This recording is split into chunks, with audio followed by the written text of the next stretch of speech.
Hey everybody, welcome to the Steelers Show. I'm Chris, got Paul with me. Joe is off for tonight, and it's Paul.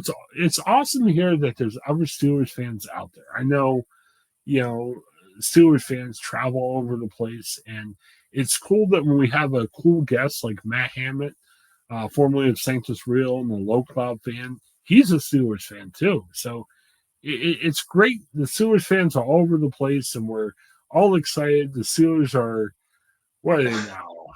7-2? Something like that. I mean, were there any Commanders fans at the game last week, or Not many. No. Well, you got to look at it. The Commanders are in a tough spot right now. Dan Snyder kind of ran that franchise into the ground. Not many people were excited about the Commanders. They changed their team name about 10 times. And again, I get it. I'm not one of the ones that are going to yell about them changing from the Redskins. That was probably a good marketing move. But they changed it like 10 times after that, which is so weird. But, you get a good quarterback, everything changes. Jaden Daniels is going to be a good quarterback. He played pretty good against the Steelers. They're 6-3 after the loss. Commanders are pretty good. they are? I still think they're going to make the playoffs. And it's a good time to be a Commanders fan. But I think because of Dan Snyder and a bunch of the garbage that's gone in the past, yeah, Commanders fans aren't that strong right now. But yeah, it was really cool to see Steelers fans going, blanketing another stadium. Um, they're probably the best fans. Is there any other team that does that in the NFL? I can't think of anything like that. Yeah, that I'd be hard pressed to, at least not in the NFL that I'm aware of. Yeah, you look at recently at the Raiders game. There's a ton of Steelers fans, Commanders. Yeah, it's pretty impressive. So let's talk a little bit about what happened during the game. I'll tell you, Paul. I'm not. And we'll talk quick at the end about where we think the Steelers are at in the AFC. I still don't think they're the class of the AFC.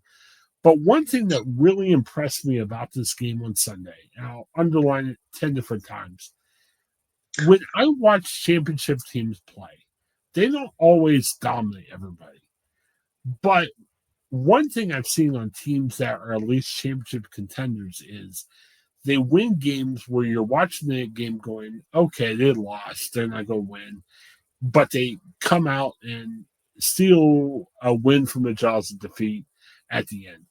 I don't think the Steelers played that well on Sunday, and there was about 10 different ways they could have lost. But man, the fact that he somehow pulled that win out, I think that's a really good sign of where they're at this year.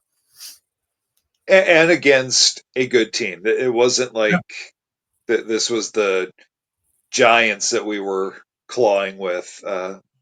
Commanders are legit. So to come out with a win and to claw back into the game, I think was really impressive.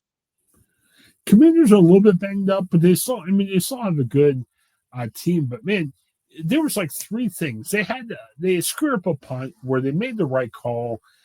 They just didn't convert the punt right. And by now you've heard the stories. I don't want to get into every detail of that play, but their lack of execution on the punt fake that cost them a touchdown right away. I mean, they gave the Commanders the ball to 15. Jalen Warren had a fumble where it was a bad call. His forward progress was stopped, but the referees ruled it to be a fumble. So he fumbled the ball within the 1 yard line. Russell Wilson threw his first pick as a Steeler. That's good because he's played 3 games. He's only thrown 1 pick. But Paul, it was a bad pass. He threw it in the double coverage, and after each of those times, you're like, this isn't going the right way. But the fact that withstood like 3 kind of crises in one game that a lot of other teams will lose, it's just so impressive they ended up winning that game. Because there was a bunch of ways they could have lost that. But that's even with we look at a pass into double coverage or something, and when it's a completion, it's just like, oh, it's so amazing, just thread of the needle on that. But if it happens to get picked off, then it was horrible. It's like, well, it's a risky throw, and if you're Russell Wilson caliber, you feel like you can make it, and so I don't fault.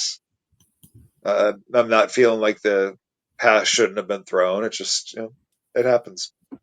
Yeah, and again, it was his first pick of the season. So, I mean, I'm not throwing stones at Russell Wilson, but sometimes when you make a turnover, it costs you, but the Steelers were able to overcome it, which is definitely a good thing. Um, Here's the interesting thing. We would always moan in the past about, man, the Steelers aren't scoring points. This is tough. What are they going to do? It's a hard times for them. They've scored 30 plus points 2 games in a row. Washington, they put up 28 points. I don't know, man. I mean, Russell Wilson was only 12 for 24 on Sunday, so he's not blowing the doors out. But, man, to have 3 straight games of 28 points or more, man, what a good feeling this is now. We haven't had this even the past couple of years of Ben routinely. Um, is this a good time to be alive? We actually have an offense that's scoring points. I mean, I'm not trying to be over the top, but I feel like this is at least the most complete. I don't know if I want to say the best, but maybe the most complete team the Steelers have had in maybe 10 years. Yeah. Yeah, but you still have good defense, and your offense is kind of keeping pace with it. And I like that they're deep, and it was funny. I read this, and, Broderick Jones is probably your weakest link on your offensive line right now, which is strange because he played so good. But in the past, but he still does some good stuff run blocking. He's not a total flop or failure by any means. But I read something saying that who would have known that like Zach Frazier and Mason McCormick are 2 of your better performing linemen, and they were what second, fourth round picks. You weren't quite sure what to make of either guy, but the fact they're playing well as rookies it's amazing. It's really cool to see. Yeah, so I'm liking that. The defense, Paul, I'm not sure what to say about the defense. They only gave up 224 yards, which is like the lowest they gave up all year, but they gave up 27 points. Now, part of that was there was one drive where Washington had the Steelers 15-yard line. So you can't really always just point at the defense, but the defense hasn't been picture perfect. Are you nervous about the defense at all, or do these things Oh, happen in this league? I think I lean more towards it just happens. The fact that they're still winning and TJ's not putting up insane numbers, um, to me, that's a good sign because when he gets back to the numbers, it's going to be that much more devastating. But for all that the defense has done, I'm certainly not going to start pointing a finger because they've had a couple less than elite weeks. They carried the first what 6 weeks of the season or whatever. Well, I think you said it. There's a lot more attention being placed on TJ Watt, so other guys have to step up. But all throughout that team, other guys are stepping up. I mean, Alex Highsmith had a couple really good weeks. Now he got hurt, but he was playing well, and thankfully, they're saying it might be a like 2-3 week injury. There was a fear of like he was done for the year, but he'll be out for more of a limited time. But man, I like what the Steelers did at the trade deadline. I got impatient. I was hoping they could have done stuff a little bit earlier. But to get a guy like Preston Smith, I believe, for a 7th-round draft pick, he made a big play in the game. With Highsmith being out, he's going to be calling the play a little bit more. But I like his track record, Green Bay. He kind of reminds me of a Marcus Golden that they had last year that had to retire this year for injury. He's a good guy bringing off the bench. Nick Herbert's going to be back. Paul, in years past, when good Steelers have gotten knocked out, there was nobody behind them. This Right. team is a lot more deeper, which is good. Now, still, you don't want TJ Watt to get hurt. I mean, there are some guys that you want to stay healthy, but they're a lot more deeper than I think back to your point of the 10 years. I mean, they've been a lot deeper than they've been recently, which is really helpful for them. Yeah, it's and for a year that I don't want to say I wanted them to struggle this year, just out of my bitterness about the Kenny situation, but um, you know, Wilson is just his head's on his shoulders, and things are coming together pretty nicely. Yeah, I mean, he's not franchise. I mean, he's kind of a step or two behind that, but he's still putting up good numbers. And Yeah, I liked what Mason did at the end of the year for Pittsburgh. But I go back to that thing we talked about in the offseason. When we first heard that Russell Wilson was a possibility, I was like, man, it was like 26 touchdowns, 9 picks. If he has that same ratio this year, what could happen to that team? And again, that's not Russell Wilson's best year. And it looks like he's on that track. Now, he missed half the year, so he's not going to get 26 touchdowns. But to get the numbers he's putting up, when you couple that with a really good defense, he doesn't have to be Dan Marino. But when you're playing at a higher level, it really looks good with the defense you have. now you mentioned before about you're kind of like deliberately pumping brakes on Super Bowl, and I'm not necessarily saying that. Oh yeah, we're Super Bowl, but obviously the Chiefs are the team to beat. Out in the AFC, outside of Baltimore and Buffalo, who else concerns you? Yeah, that's a good point. I mean, I think this team, you're lucky because, a year or two ago, we would be like, oh, there's so many good teams out there.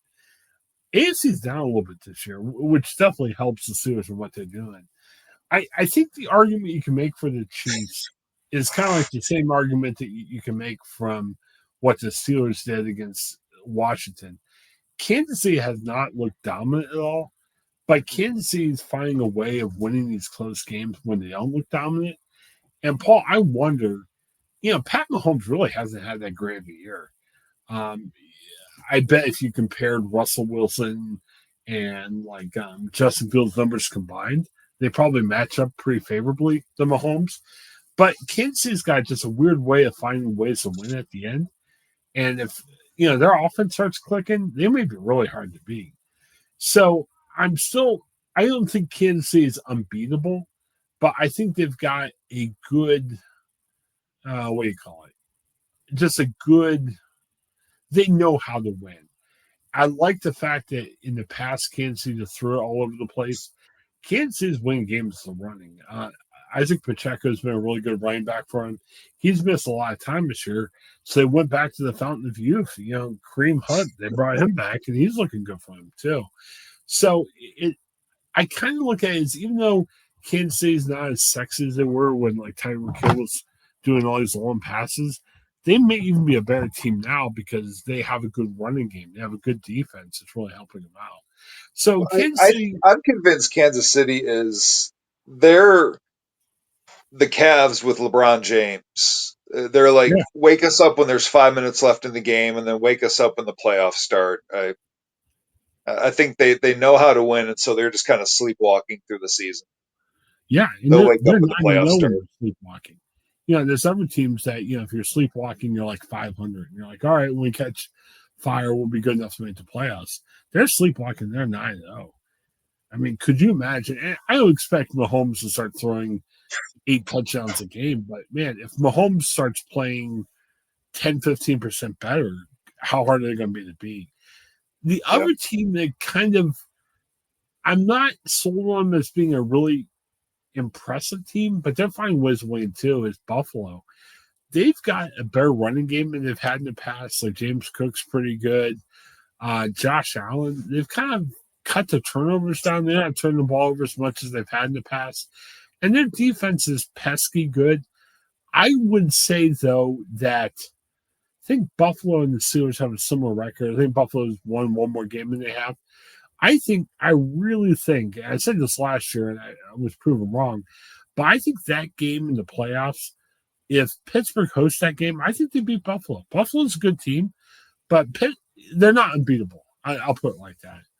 Yeah. Uh, If the Steelers can show they can beat the Ravens, yeah, I think that puts us at number 2 or 3 in the AFC. I would say we might be 4 right now, but if we can beat Baltimore, then I don't think Buffalo's that much different. I think Baltimore's probably better, although their defense isn't great. But Baltimore scares me more than the Bills do right now. The Bills are good, uh, but I don't think here's they're a threat. here's the good thing about the Ravens. On paper, they should be scary as all get out. Lamar Jackson's a great quarterback. Derrick Henry's been playing out of his mind. I think there's a reason why Baltimore has screwy losses. You lost to the Browns. You look at the playoffs last year. I was arguing with this guy that podcast I'm with. He was like, "Oh, Ravens are going to definitely go to the Super Bowl win." I'm like, "No, they're going to lose some screwy game in the playoffs." And this was like the week before they lost to the Chiefs in the AFC title game. And although the Chiefs are a really good team, man, that game was in Baltimore. Baltimore was favored to win that game. Baltimore should have won that game. They played awful that game. Um, I'm it's going to happen with Baltimore, and I think it might even happen this week. I mean, the Steelers won 7 out of the last 8 games against Baltimore. They've always played Lamar Jackson well. I know there is a time where Lamar Jackson's going to play well and beat the Steelers, but it keeps not happening. I mean, the Steelers play him pretty well. They actually played Derrick Henry well. And again, that doesn't mean they're going to shout out the Ravens or anything else like that. I think it being in Pittsburgh, Steelers win that. But we'll make our picks in a minute. Before we get there, let's have some fun with the cellar dwellers, the Browns. You know, I don't think they're as bad as people think they are. I don't think they're going to get bombed that much. But the Chargers beat them up pretty good a couple weeks ago. I wonder how they're going to play after the bye. I mean, are they going to be healed up a little bit? Are they going to play a little bit harder? Or is because they appear out of the playoffs, or are they going to just tank? I'm wondering how they come back this week. They play New Orleans. In New Orleans. I think it's a winnable game for the Browns, but I'm kind of curious to see how they're going to look. Yeah, I that Ravens game. I think that was the game after Jim Donovan passed away. I think there was a lot fueling that. Boy, if as long as Winston is leading the team, they're probably going to be like Winston. There's going to be like games where they look amazing and games where it looks like they don't even know how to put their helmets on. Yeah, I don't disagree. Bengals are a weird team. Bengals have good offense. They can put up points. They just lost last week to Baltimore by a point. Um, and another reason why I feel better about the Steelers against the Ravens. Ravens have no defense. And I think the Steelers can score points on the Ravens. Bengals are the same. And Bengals have still Burrow and Jamar Chase. They got a good offense, but their defense is really lacking. And I think Cincinnati win a couple games, and Pittsburgh's not careful, Cincinnati could challenge them at least in one game.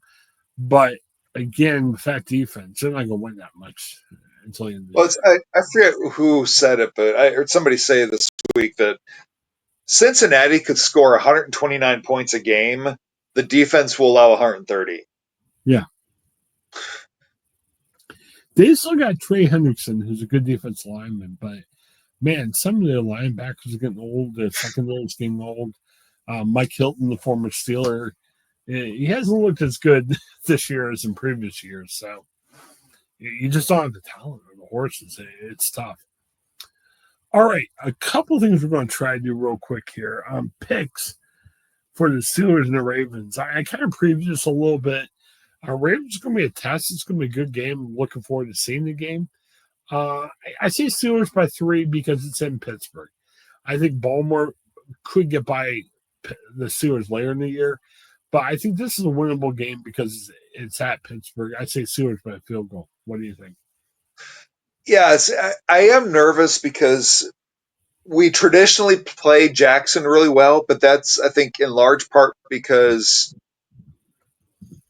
you know that you just have to defend against Jackson. Be like, yeah, sure, we dare you to let your running back beat us, and we've played against Derrick Henry well because it's like, let's focus on Henry and say, yeah, Tannehill, go ahead, try to beat us. Right. But now having Jackson and Henry together, uh, can they come up with a scheme to stop both of them? Uh, I think if Baltimore had a respectable defense, I think they win. I don't want to say handily, but I think because their defense is a mess, I agree with you. I think it'll be Steelers by 3. I will say this. I think Justin Fields was having a pretty good year. I think he played a lot better than he did in Chicago. I don't see Justin Fields putting up a ton of points in the Ravens defense. So I'm glad No, Russell Wilson's playing good. I think it's another. I keep thinking it'd be nice to see Justin Fields being used in some way from time to time in the Steelers offense, but I think Russell Wilson's definitely the guy you want going against a yep, leaky Ravens defense. I mean, yep. this could be like usually with Ravens Steelers games, we think, oh, 13-10 or something. This could be another like 35-34 game. I think the Steelers defense is good enough to prevail. But to your point, with Derrick Henry and Lamar Jackson, even if they play well against the Ravens and they win, I think Jackson and Henry are going to be able to make plays. They won't be completely shut down by any means. Right. All right. Yeah, so that's where we're at. We are going to quickly tape one more segment. We're going to preview the darn Thursday Browns Steelers game in the week.